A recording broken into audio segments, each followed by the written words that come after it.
Welcome to Rewailuku. We have been conducting a number of workshops and walking audits and engaging the community and landowners within Wailuku town for a number of weeks now. And what we're here to do today is discuss preliminary findings.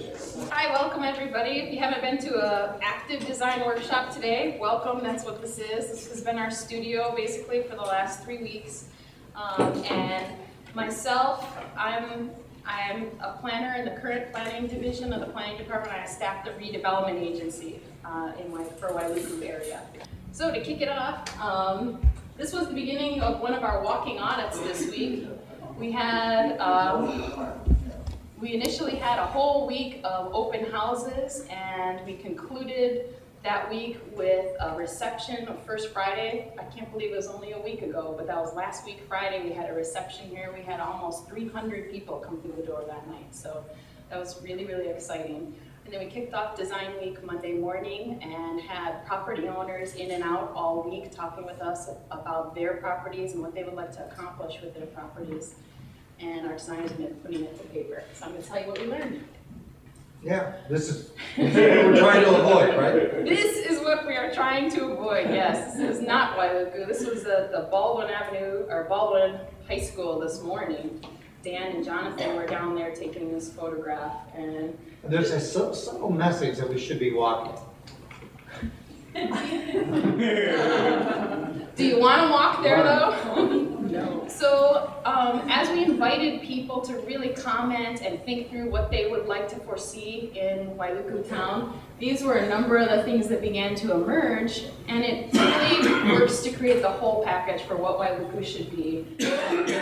It's a mixture of dining and entertainment, which we know is something we want to work on and strengthen in downtown Wailuku.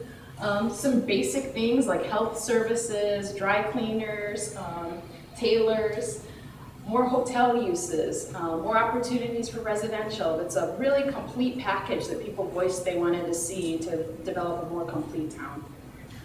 We had Henry come in last night. We had Dan did a Safe Routes to Schools presentation last night from 6 to 8, and little 2-year-old Henry was working with his mom to design what he'd like to see for Wailuku town.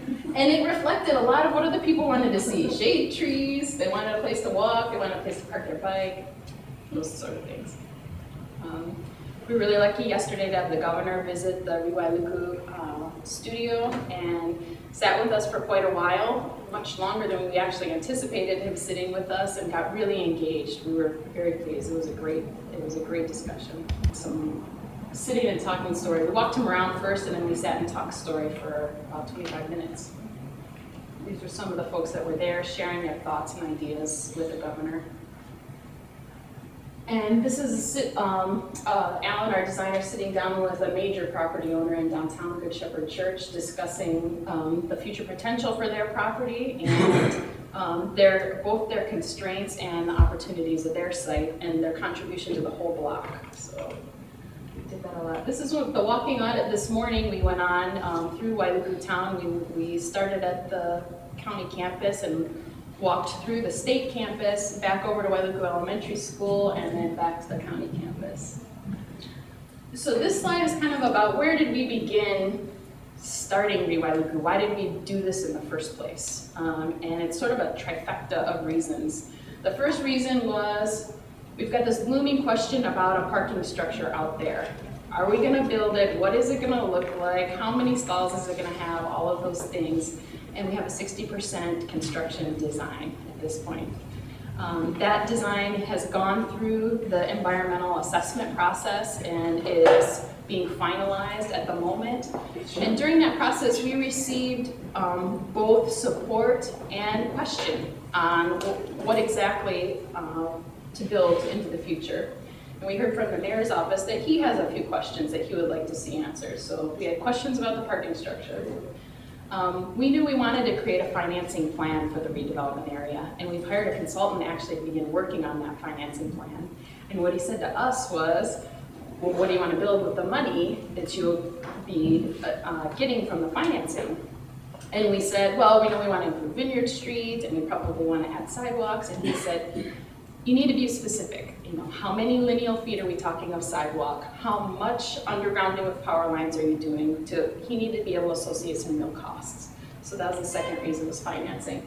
And the third reason was timing. We did a market-based plan last year in 2010, and what this said about the timing is if there ever was a right time to really begin redevelopment in Wailuku in earnest, that time is now. And these were some of the reasons. The population has more than tripled since Wailuku's heyday. Today there's over 45,000 people living within a 3-mile radius of downtown Wailuku, which is an exceptional population base to build a really cohesive downtown. There have been recent physical improvements. Wailuku First Friday is so beyond popular that people are now conditioned really to expect fun in Wailuku town, and they really want more, which we're not providing yet. So, but the conditioning has been there now. We've got several new merchants now that are creating a different and interesting identity in Wailuku, and that's building, and we're starting to get more calls all the time. There's now a 4-year university less than a mile from downtown Wailuku. It is the perfect opportunity to create a college town out of Wailuku town, and we did hear that quite a bit in the comments as well. The approximately 1,700 additional housing units that are planned at the moment are right in the surrounding area in Kehalani and Mauilani and the Waiale projects, also out in Waihe'e. All of these will feed into a bigger and larger market area and contribute to the downtown experience. And they're going to need a place to go. At the moment, over 19,000 people work within a 5-mile radius of downtown Wailuku. So it's a fantastic population base. But most importantly, and I've talked with Dave Yamashita about this several times, is political will. I think this is probably the moment when we really do have the political will to take the next step forward. The mayor is very interested in working on projects for Wailuku town. So out of this whole process, what we were able to arrive at was 5 major themes. The first being, and the number one being, pedestrian connections. People want to be able to walk. They reminisced about walking in years past, and they talked about people with kids wanting to walk more. That's a key, better pedestrian connections. Developing the complete spectrum of land uses is sort of what that second slide was, is wanting the complete town where you have dining and entertainment, daily needs being met, grocery, all of those types of things. The comprehensive parking strategy, people don't want just a parking structure. They want more options, more solutions. They want decentralized parking satellite lots. They want on-street parking. They want some in a parking structure, and I think what we have to do is be creative and provide all of that. So the things that we have really focused on for pedestrian connections has been a complete sidewalk system through Wailuku town. Super basic, everybody knows we need it, but it's an essential first step. The Keala Okeola, we created this name this week. This is a new word for the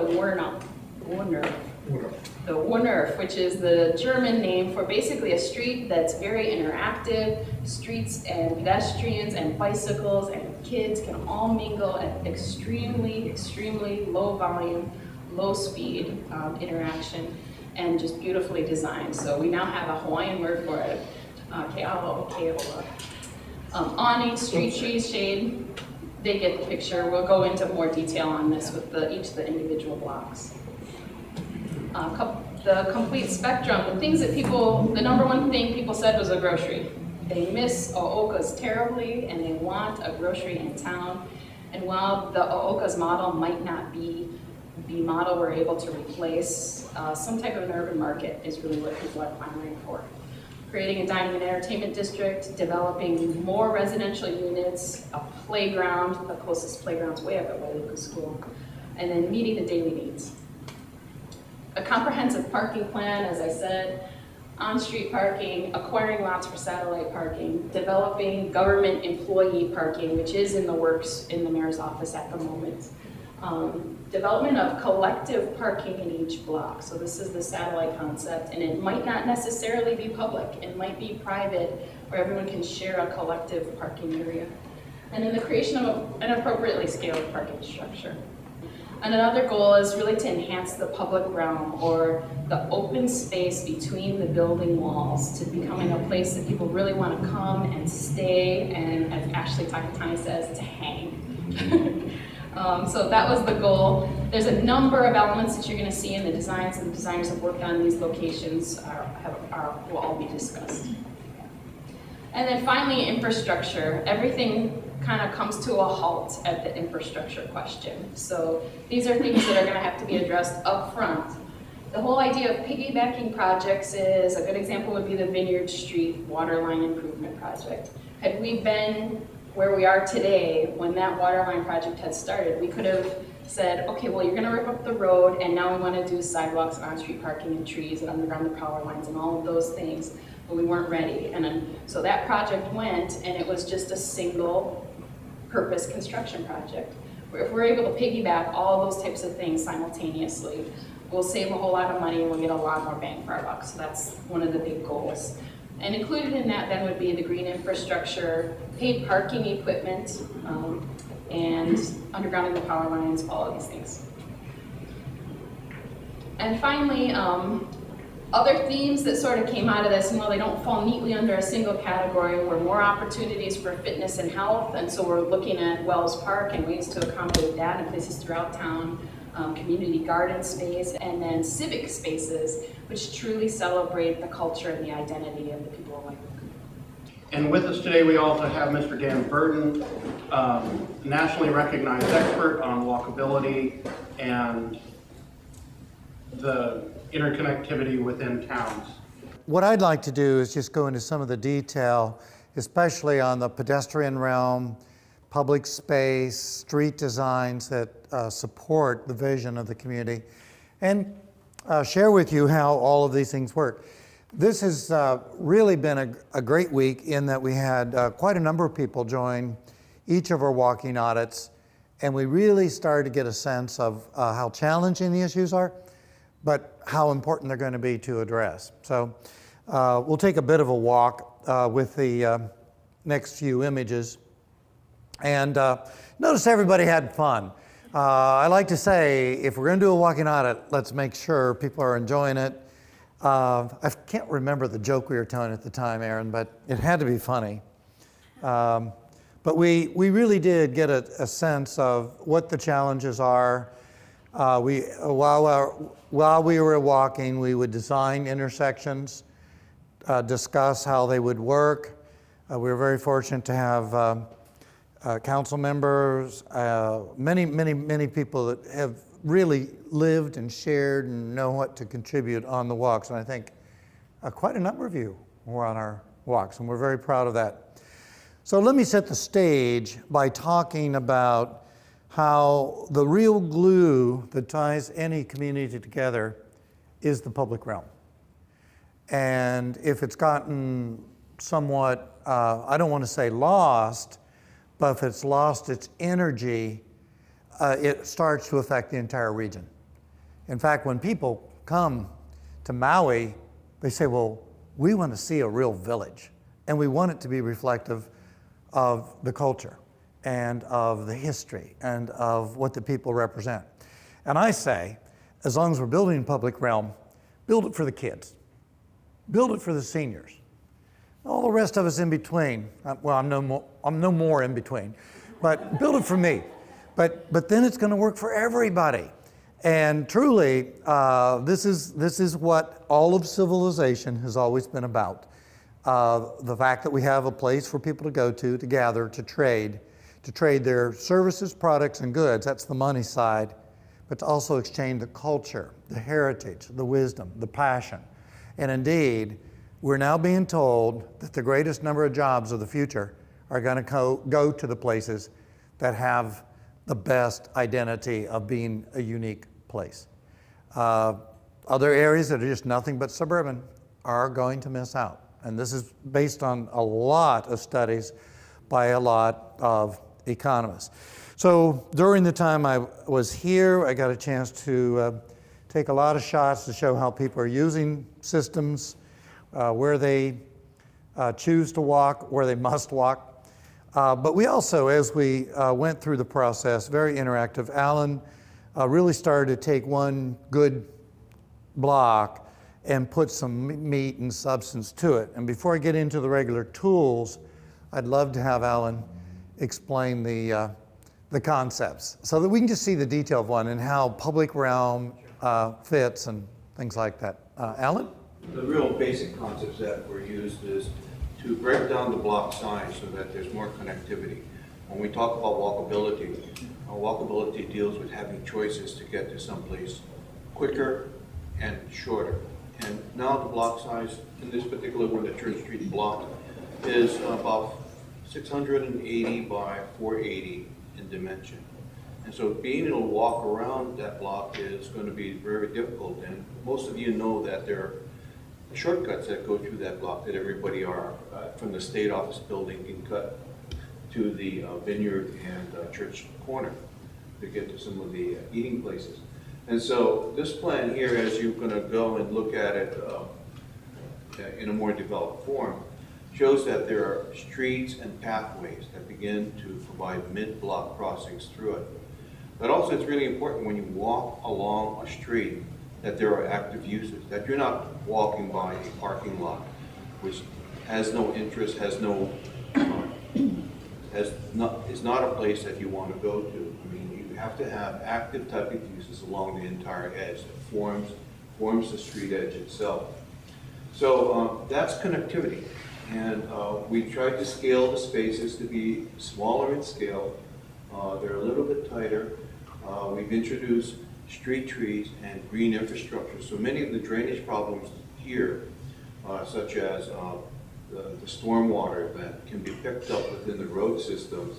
And also we're proposing that each of the parcels incorporates some what's called low impact development in each of them. It might include green roofs, rain gardens, rain barrels, porous pavement, place where any rainfall that comes down on a parcel does not flow onto another property downstream. So that's an important concept that is just trying to develop. Also, this particular parcel, you folks have walked on Vineyard and realize that there aren't many, the sidewalks are somewhat disjointed. In order to solve that, there's going to have to be a shared relationship between private property and public right-of-way. That if there's redevelopment, the private property will have to pull back a little bit to provide ample room for good sidewalks and also for good green infrastructure. So, number one, we provided a framework of sidewalks on an entire block. Getting through the central portions of this larger block, we created what's called a courtyard. It's a motor court in which cars can come in and out. But around that space, we have 15 to 20 foot wide sidewalks in that area. And we've put all of our commercial retail uses in that central area so that it becomes a place to go to where you can entertain or buy things, be able to sit under umbrella chairs, things such as that.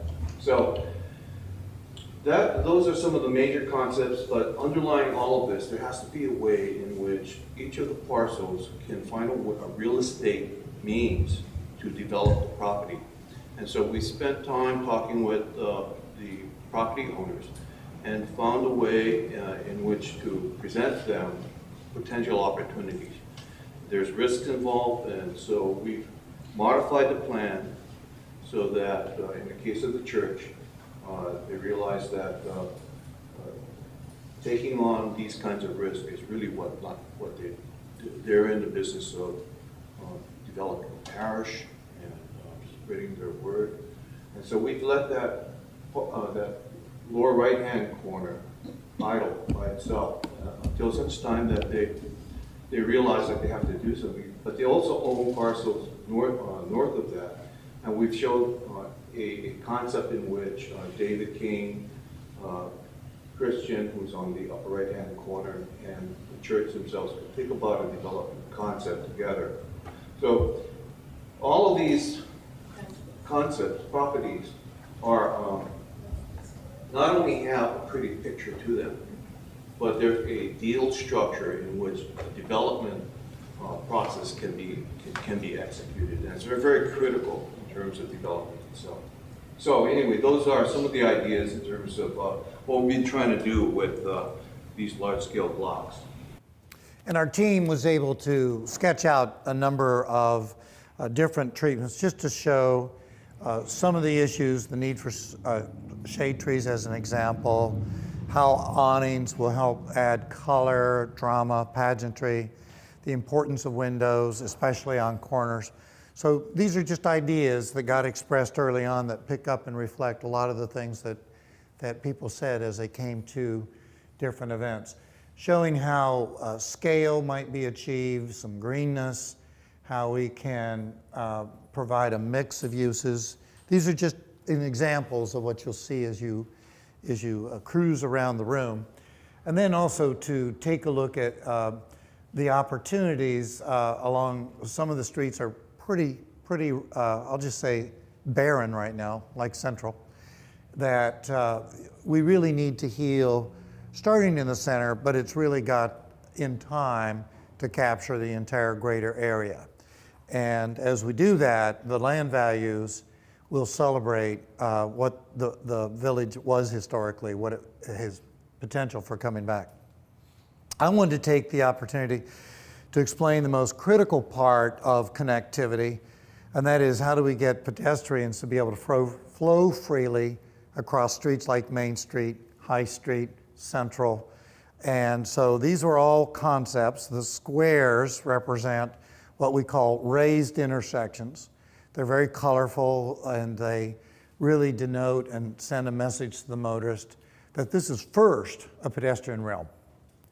And because there is regional traffic, we still want you to come through and have access to everything, but to really behave. We're also showing some mini circles and a couple of roundabouts and mini roundabouts. And I'll explain my terminology in just a second, but I wanted to have that to share with you. And I'm going to have to ask the name of the intersection. Jonathan was kind enough to put me up on the top of his truck and give me his incredible camera. What is this intersection? I think it's Wells and King Coco. Okay. And we discovered this on an earlier walk. This is kind of a chaotic scene today, and so much more can occur. And traffic can be calmed a lot if we were to put in a circle, a mini circle here. Here we have some really good corners that we can take advantage of. This has a high pedestrian and automobile crash rate. And so we're really seriously looking at either a full roundabout and or what we call a mini roundabout, which again, I'm going to share with you how a mini roundabout's different than a roundabout. But if a full roundabout will fit, and it looks right now like it will, then this would be a true roundabout. Likewise, I know this is a state-maintained road, or at least I believe it is. This is a perfect place for a roundabout. The idea would be to have an anchor on either end of Main Street with the great village coming alive and not allowing anyone to flow through the center at higher than 20 miles an hour. The street would not read that you are to go more than 20 miles an hour. Then, of course, we get to the big gateway, and I'm recognizing that there's been big money spent on this section before, but it still feels like we're trying to create a suburban entry into a truly urban village. So this would be a good location. I'm fairly certain a mini roundabout would fit here and would be very colorful, very attractive, and really start to add a nice scale to that area. This would be an example when we get down to Vineyard, yeah, that there is no room to do anything other than to do a raised intersection. And that too would help with the efficiencies and so on. So now let me explain my terminologies. A mini circle is a very inexpensive critter to create. It's very colorful, very attractive. The more landscaping you put in it, the fewer signs you need. The more it relates to the neighborhood, and truly brings the crash rates down dramatically. Seattle now has 1,200, and they've reduced their crashes by 93%. It creates an authentic place for people to come to. To give you an example, this is a mini circle in Vancouver, British Columbia. Again, you can see the tool itself is fairly simple. It works very well with on-street parking. Typically, we like to inset it so the motorists feel more comfortable parking, line up the street with trees, and create the effect that the street actually terminates as you're approaching the intersection, and that's why they are so powerful. How do we maintain mini circles? Most cities require a local adoption. It could be a person who lives on the street, it could be a nearby business of any type that would like a little name recognition. You can see the simplicity of them. These are all in Vancouver. And as we see, people like to stop and photograph them. And then the adoption and the credit goes to whoever has provided it. Others can be more rustic looking. This one we found in Rochester, New York. And the neighborhood almost always helps with the design, which is really good. Now that's the mini circle. Let's now go up to the larger animal, the roundabout. This is a very powerful tool for an intersection. It'll move 30% more traffic than signals, and it reduces crashes, personal injury crashes, 90%. It's huge in its benefits. It also starts to create place. I now think you can see the contrast between a mini circle and a roundabout. Roundabout at the front, a mini circle further into the neighborhood, and really, truly, brilliantly changing out the neighborhood so much that it added a lot of value to the homes and made it much easier for children to walk and for people to know their neighbors and so on. We like to use roundabouts in school areas. Are very popular in schools, and again, we're seeing a marvelous takeoff with schools asking for roundabouts because they do address and solve a lot of the problems we see around the schools. This is the first school roundabout in America. It's in Montpelier, Vermont. It turns out to be the largest intersection in Montpelier, and has sold a lot of principals from adjacent cities on the concept. A question almost always comes up, and should, is, well, what about the pedestrian? You're taking out all the signals. Well, let's watch a pedestrian. Here's a woman about to enter the street. She knows you just look toward traffic. If there's a gap, you go. If there's not, maybe you don't go. But motorists at a low speed want to yield to pedestrians. So watch what happens as she has entered the street. Watch the third car back. The driver realizes, well, there's nowhere for me to go. So that driver is already creating the gap, and we can then see by the time she's stepping out of the street, she has not held back a single motorist. And this is why, or one of many reasons why, roundabouts outperform traffic signals, because the traffic can keep flowing and you don't have to stop a whole cycle for the motorist to get across an intersection. Now, the cool and unique tool that I probably couldn't have offered to you a year ago is one that's now promoted by the Federal Highway Administration called the Mini Roundabout. This is it. It's flat. It has just a slight rise, maybe 3 inches. It works beautifully because the traffic will circulate around it, and then when you get a big semi-tractor trailer, garbage truck, big delivery truck, fire service, they just go right over it. Doesn't matter. They've got the big wheels, and they have the mission to do that. And it works out beautifully. This is a road that has about the same amount of traffic as you do.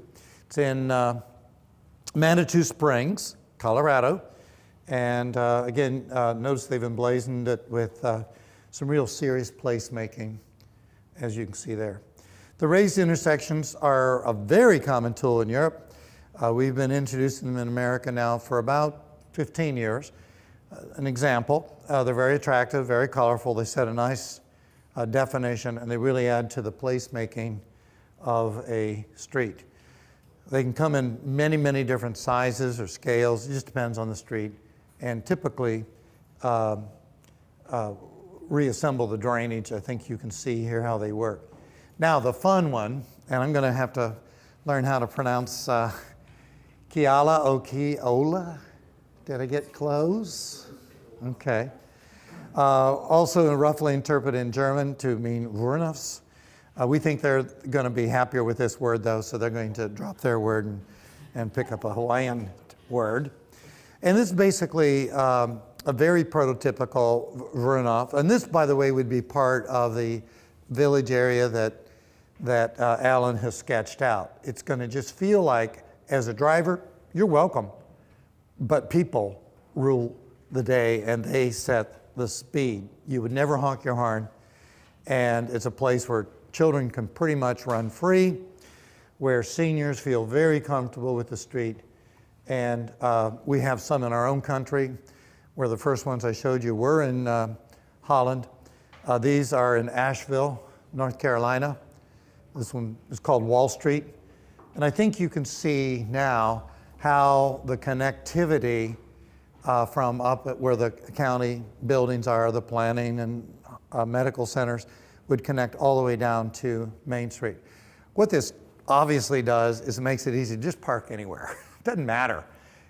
You're in the golden territory once you get out of your car with the use of this wonderful tool. And I think we need to pick up the pace a little bit, but I just want to talk a little bit about public place.